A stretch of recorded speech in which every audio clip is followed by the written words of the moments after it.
Hi, I'm Steve Kalan from NACD, and on today's BoardVision, we're speaking with Phyllis Deiso, National SEC Practice Leader for McGladrey and a member of their firm's Board of Directors. After speaking with both directors and C-suite officers of public companies this past year, where we explored the effectiveness gap between these two different groups, we've been able to highlight some very interesting findings. We talked about the different approaches both groups take towards CEO pay, risk management versus risk oversight, succession planning, and other topics. Phyllis, tell me what got your attention? Thanks, Steve. I am delighted to be here and must say that becoming a McGladrey board member has given me an expanded perspective on the responsibilities of this key oversight role. While there were various areas in the paper that really piqued my interest, as an auditor, the key and very pivotal role of the audit committee was particularly noteworthy and was clearly articulated during our discussions. Phyllis, when you say the pivotal role of the audit committee, are you referring to the sheer volume of the financial data they need to analyze, or are you referring to the additional responsibilities that many audit committees are tasked with? Well, the fact is that the audit committee is often regarded as the arbiter of enterprise-wide risk oversight and not simply the arbiter of risk related to financial reporting.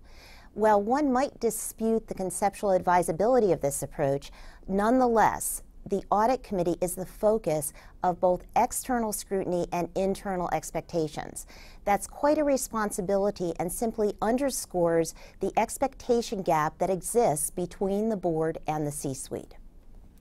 NACD maintains that getting the rest of the board involved in risk oversight is key, and that in most cases risk oversight should not reside solely with the audit committee. So here's a two-part question.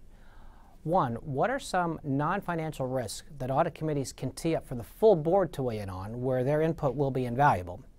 And secondly, how does the audit committee involve the rest of the board in these non-financial risks?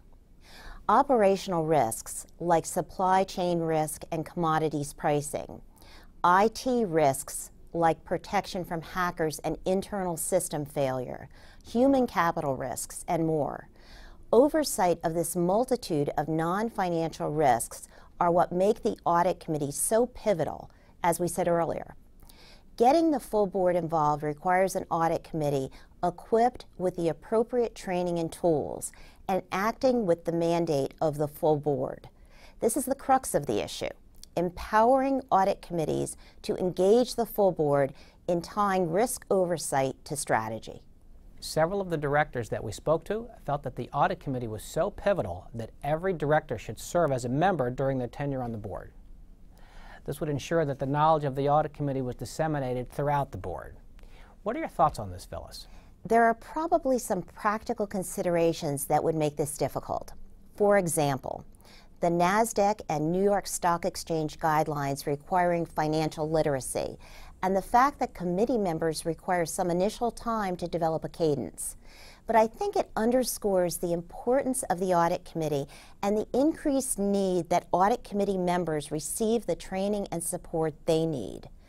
Regardless of background or experience, and certain companies already do this, a robust and ongoing company-specific curriculum would provide tools that would make directors more effective.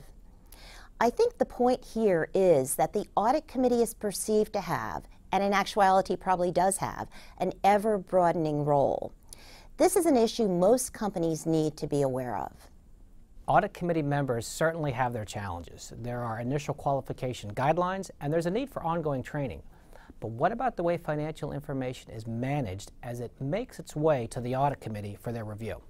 Yes, Steve, I fully understand. Being a board member myself, challenges are often around timing, volume, information source, and the extent to which you can manage financial oversight by exception.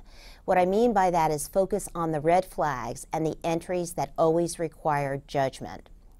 The gaps in the ways the C-suite and the board interact on these aspects of boardroom communications are why the audit committee is so pivotal and important in risk oversight.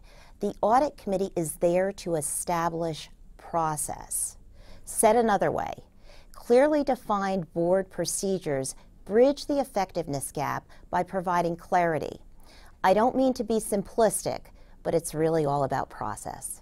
Phyllis, thanks so much for your insight into this overarching issue of misperceptions and the effectiveness gap that we're exploring between the C-suite and the board. We plan to have you back again soon so we can look at another of these issues that we've uncovered.